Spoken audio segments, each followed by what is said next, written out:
Vamos a Silo y traigamos el arca de Dios, que esté aquí con nosotros y que nos salve de nuestros enemigos. El pueblo mandó entonces a buscar a Silo el arca de Yahvé de los ejércitos, que se sienta sobre los querubines. Los dos hijos de Elí, Hofni y Finjas, la acompañaban. Cuando el arca de Yahvé entró en el campamento, todo Israel se puso a gritar temblando, haciendo temblar el suelo. Al oír esos gritos, los filisteos se dijeron: ¿qué significará esa inmensa aclamación en el campamento de los hebreos? Cuando supieron que el arca de Yahvé había llegado al campamento, los filisteos tuvieron miedo. Dios ha llegado a su campamento, dijeron. Ay de nosotros, porque hasta ahora nunca había ocurrido esto. Ay de nosotros, ¿quién nos librará de la mano de esos dioses poderosos? ¿No fueron ellos los que castigaron a los egipcios con toda clase de plagas en los tiempos del desierto? Ánimo, filisteos, luchemos como hombres. No vayamos a someternos a esos hebreos como ellos se han sometido a nosotros hasta ahora. Seamos valientes y luchemos. Así los filisteos presentaron batalla, los israelitas fueron derrotados, cada cual huyó para su casa. Hubo una gran masacre y 30,000 combatientes cayeron de entre las filas de Israel. El arca de Dios cayó en manos enemigas y los dos hijos de Elí, Hofni y Finjas, murieron.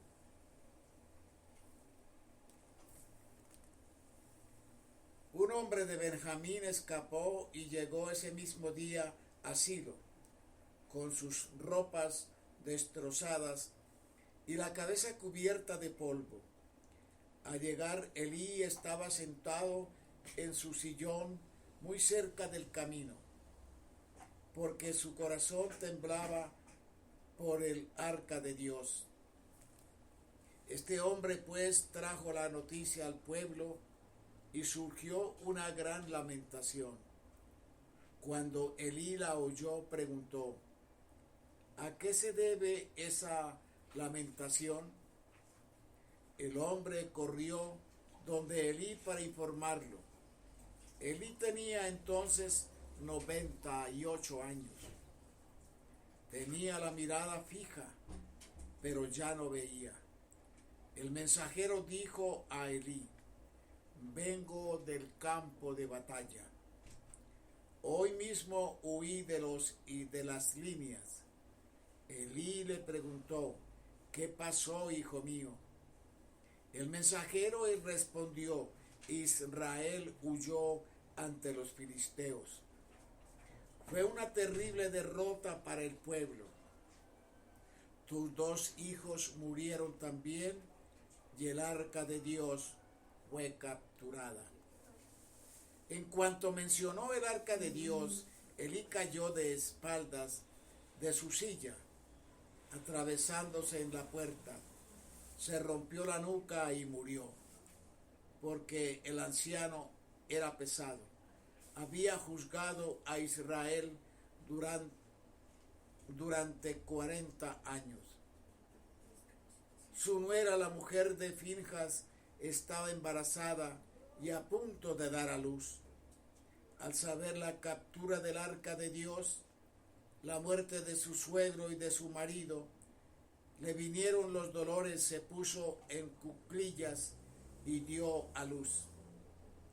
Las mujeres que la asistían, al ver que estaba a punto de morir, le dieron ánimo.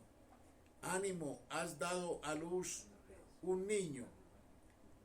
Un niño para ella, pero ella no respondió. ni puso atención.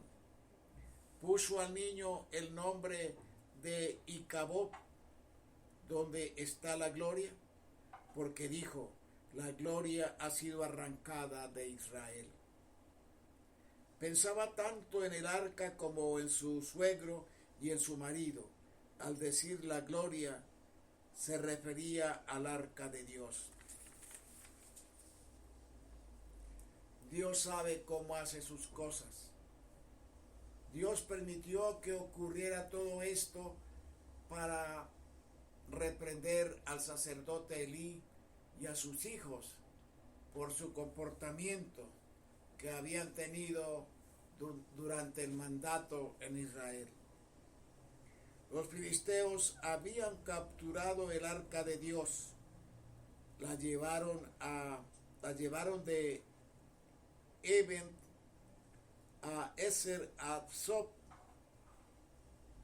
Tomaron el arca de Dios y la pusieron en el templo de Dagón, al lado de la estatua de Dagón. A la mañana siguiente, cuando se levantaron los habitantes de Absop muy temprano, Dagón estaba en el suelo, estaba caído con su cara delante del arca de Yahvé. Lo levantaron y lo pusieron de nuevo en su lugar. A la mañana siguiente, cuando se levantaron, Dagón estaba de nuevo en el suelo, delante del arca de Yahvé. El tronco estaba en su lugar, pero le faltaba la cabeza y las dos manos que estaban tiradas en el umbral. Es por eso que los sacerdotes de Dagón y los que entraban en el templo de Dagón en Absop aún hoy no pisan el umbral del Dagón. La mano de Yahvé se dejó caer sobre los habitantes de Absop. Los atormentó y les envió tumores tanto a Absop como a sus alrededores. Al ver lo que les pasaba, dijeron, que el arca de Dios de Israel no quede más con nosotros. Vean cómo ha tenido pesada la mano con nosotros y con nuestro Dios Dagón. Mandaron pues una citación a todos los príncipes de los filisteos y los reunieron en su ciudad. Les dijeron, ¿qué haremos con el arca de Dios de Israel? Los demás respondieron, el arca de Dios de Israel irá a Gat. Llevaron allá el arca de Dios de Israel, pero apenas llegaron con ella, el peso de la mano de Dios se hizo sentir en la ciudad. Se produjo un gran pánico. Castigó a los habitantes, desde el más chico al más grande, haciéndoles salir tumores. Enviaron entonces el arca de Dios a Ecrón. Pero cuando el arca de Dios llegó a Ecrón, los habitantes de la ciudad se pusieron a gritar, nos han traído el arca de Dios de Israel para que perezcamos nosotros y nuestro pueblo. Se reunieron todos los príncipes de los filisteos. Devolvamos el arca de Dios de Israel, dijeron, que vuelva al lugar de donde vino, porque si no, vamos a morir nosotros y nuestro pueblo. Se había producido en toda la ciudad un pánico terrible, pues la mano de Dios se había vuelto muy pesada. Los que no morían se llenaban de tumores y desde allí la ciudad subía al cielo una gran lamentación. Queridos hermanos, la verdad es que no sé cómo decirlo, pero en ese tiempo Dios tomaba como más reprensión con los malvados.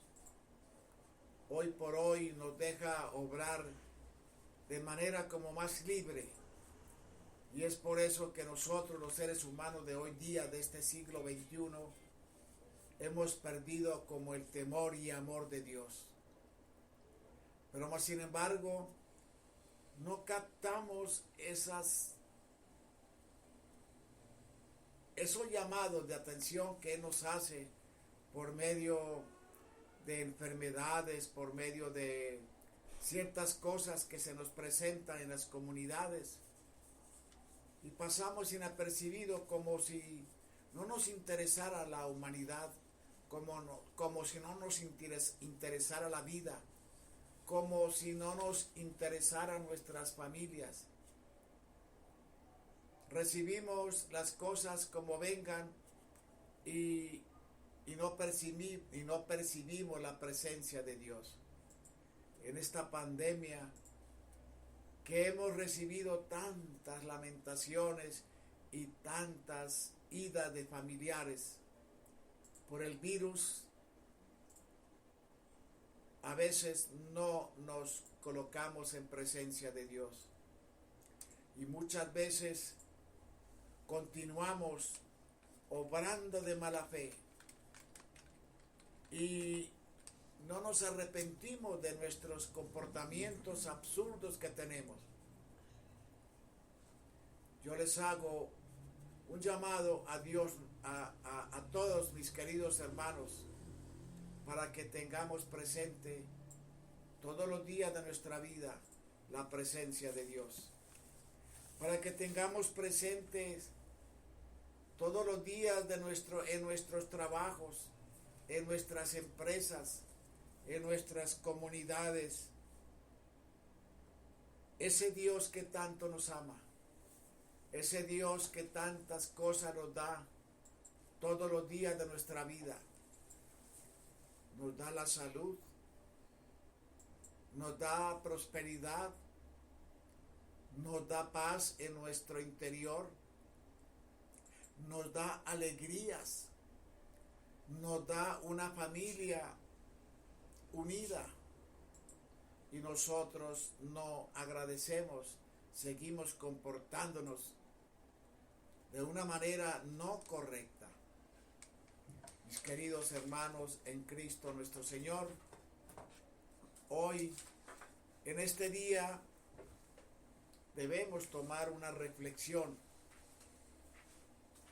Y así como Él llamó a Samuel, así como Él castigó al pueblo de Israel, haciendo que Elí muriera y sus hijos por el comportamiento, tengamos cuidado, mis queridos hermanos. Tengamos cuidado con lo que nos está ocurriendo en el universo entero. Si comparamos las cosas de ese entonces con las de hoy, nosotros es poco lo que hemos adelantado espiritualmente en nuestros comportamientos. Nos seguimos matando unos con otros. Nos seguimos portando mal. No tenemos ese temor a Dios. Hagamos una reflexión. Hagamos una reflexión sobre esta lectura de la Sagrada Biblia. Leamos todos los días con nuestros familiares, con nuestros hijos. Hechos de los Apóstoles. Leamos todos los días algún capítulo de la Sagrada Biblia y hagamos comparaciones de ese tiempo a nuestro tiempo actual. Hoy la fe de nosotros, la fe de nuestros semejantes se ha perdido. Se ha perdido mucho por el comportamiento de algunos ministros de Dios. Así como el sacerdote Elí era ministro de Yahvé allá en el templo de Silo, así también hoy se ha perdido mucho buen liderazgo de parte de la iglesia como tal. No todos los pastores